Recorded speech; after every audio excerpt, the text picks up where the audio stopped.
Imagine every word you speak leaving your mouth as a seed. Some seeds grow into shade-giving trees, comfort, guidance, forgiveness.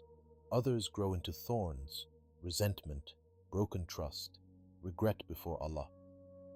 Now imagine if you could learn how the Prophet Muhammad planted only what pleased Allah, how he spoke with immense love, but also clear limits. In a world of constant opinions, instant replies, and online arguments, we've become fluent in speaking, but strangers to prophetic etiquette. We confuse being loud with being courageous, harshness with honesty, silence with weakness. In this video, we'll explore a different model, the prophetic balance of love and limits.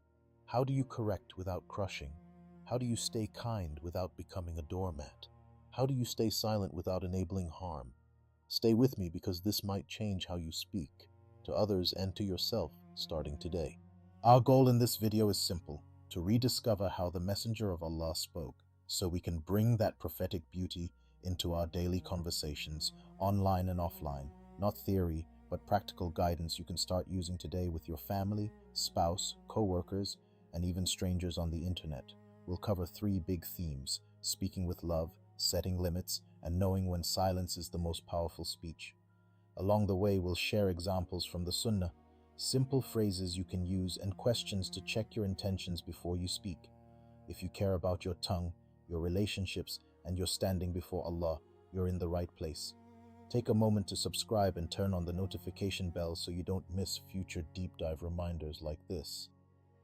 And I encourage you to watch till the very end, because the final summary and action steps will tie everything together in a way you can actually live.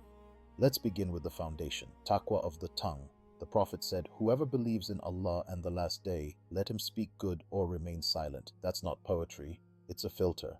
Before any words leave your mouth, they should pass a simple test. Is this khayr clearly good in the sight of Allah, or is silence better? Most of us speak to fill space, defend ego, or win arguments. Prophetic etiquette starts earlier, with intention. Ask yourself 3 questions. Why am I speaking? What result am I seeking? Would I be comfortable seeing these words written on my book of deeds? When you internalize that every word is documented, small talk is no longer small, and sarcasm is no longer harmless. Love and limits both begin here. Out of love for Allah, you limit your tongue. That inner restraint is not weakness, it's spiritual strength. Prophetic love in speech wasn't just soft words, it was a way of seeing people. The Prophet spoke to hearts, not just ears. He used names with affection, repeated phrases 3 times for emphasis, and made each person feel uniquely honored. Think of how he turned to a child and said, "Ya Aba Umayr," playfully, or how he listened fully when someone spoke, never cutting them off unless they were crossing a clear boundary. His love made people feel safe enough to be honest about their sins, fears, and doubts.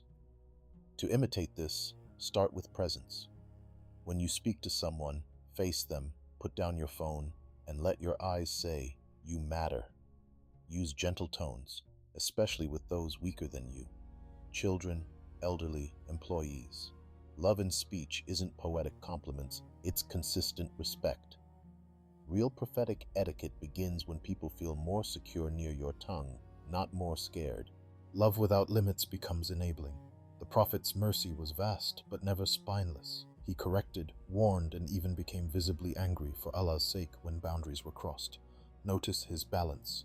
When a Bedouin urinated in the mosque, the companions rushed to stop him. The Prophet calmly told them to leave him, then gently explained why it was wrong and taught him. Love guided the method. Limits shaped the message. In your life, limits mean you don't laugh at what Allah hates. You don't stay silent when someone is being oppressed, and you don't sugarcoat haram as personal choice. But you also don't humiliate, expose, or enjoy harshness. Prophetic etiquette asks, how can I uphold Allah's limits with the softest possible landing for this person's heart? Firm on principles, flexible in delivery. That's the line between sincere advice and moral cowardice on one side, and cruelty disguised as religiosity on the other. When the Prophet corrected people, he rarely used public shaming. Often he would say, "What is the matter with some people who do such and such?" addressing the behavior without naming the person. This preserved dignity while still teaching clearly. Contrast that with our online culture of callouts and quote tweets. We correct to score points, to show our knowledge, to feed an audience. The prophetic goal was different. Islah, actual reform of the person's heart and actions. Next time you need to correct someone, ask, can this be done privately? Do I really need to mention their name? Is my tone inviting change or triggering defensiveness? You can say, I might be wrong, but I'm worried this could be harmful because, instead of, you're ignorant and misguided. The Sunnah is to protect honor as much as possible while still clarifying truth. That is speaking with love and limits at the same time. Anger exposes our true etiquette.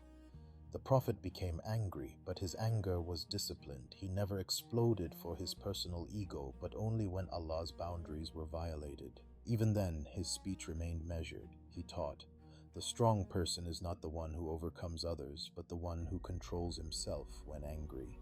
Notice, control first, speech second. Many sins of the tongue are simply unfiltered anger given a microphone. Practical prophetic steps.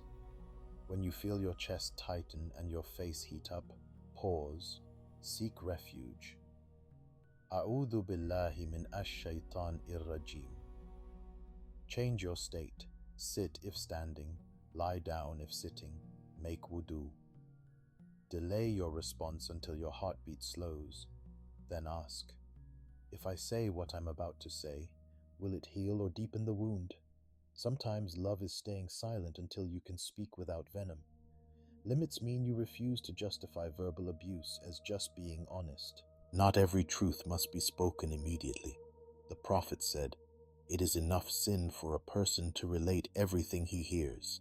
He didn't share every piece of news, every criticism, every flaw he saw.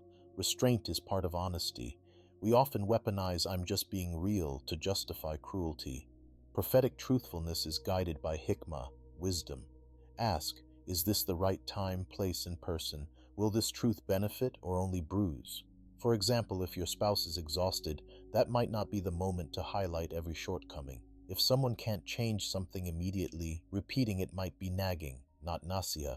The Prophet also understood emotional capacity. He said, bear people according to their levels, meaning adjust your language to the person's ability to handle it. Love chooses the gentlest path to benefit. Limits stop you from crossing into flattery or lying. Wisdom holds both together, moment by moment. Silence in the Sunnah isn't emptiness, it's worship. The Prophet said most of people's sins come from their tongues. Every time you choose silence over gossip, mockery, or useless arguing, you're protecting your akhirah. There's a beautiful prophetic habit. When someone spoke foolishly, he often responded with silence and a change of subject instead of giving their ego free publicity. His silence was a boundary, a gentle no without drama. Ask yourself, do I enter debates that don't concern me? Do I feel a pull to respond to every comment, every rumor, every provocation? The prophetic rule from the perfection of a person's Islam is leaving what does not concern him. Love for your own soul means you limit its exposure to fitna. Sometimes the most prophetic response to provocation, trolling, or ignorance is dignified silence, then turning your tongue toward dhikr, dua, or a kind word somewhere else. Let's bring this into the home. The Prophet said, the best of you are the best to their families, and I am the best of you to my family. If prophetic etiquette doesn't show in your house, it hasn't really entered your heart. With spouses and children, love in speech sounds like consistent appreciation, gentle reminders, and making people feel seen. The Prophet would call Aisha radiallahu anha with loving nicknames, listen to her stories, and even lean down so she could watch entertainment from behind him. Limits at home mean you don't normalize yelling, sarcasm, or insults. You can say, I'm hurt by what happened. Can we talk when I'm calmer? Instead of exploding. It also means you don't allow emotional blackmail or constant disrespect and call it sabr. Prophetic etiquette at home is this. Your family should feel safest from your tongue and most likely to hear sincere, hopeful, Allah-centered words from you. Now, online spaces. If the Prophet taught us to be careful in small gatherings, what about audiences of hundreds or thousands on social media? Typing is today's tongue. The same rules apply: intention, benefit, mercy, and limits. Before posting, ask, would I write this if my name were hidden from followers but not from Allah? Am I seeking likes or His pleasure? Avoid backbiting disguised as community awareness, sarcasm framed as halal roasting, and vague posts aimed at specific people. If you wouldn't say it to their face, with wisdom and concern, don't broadcast it. At the same time, don't be silent about clear injustice. The prophetic balance: speak for the oppressed, but don't turn activism into ego-fueled rage. Correct falsehood with knowledge, not humiliation. Remember, every comment, DM, and tweet is a potential witness for or against you on the day of judgment.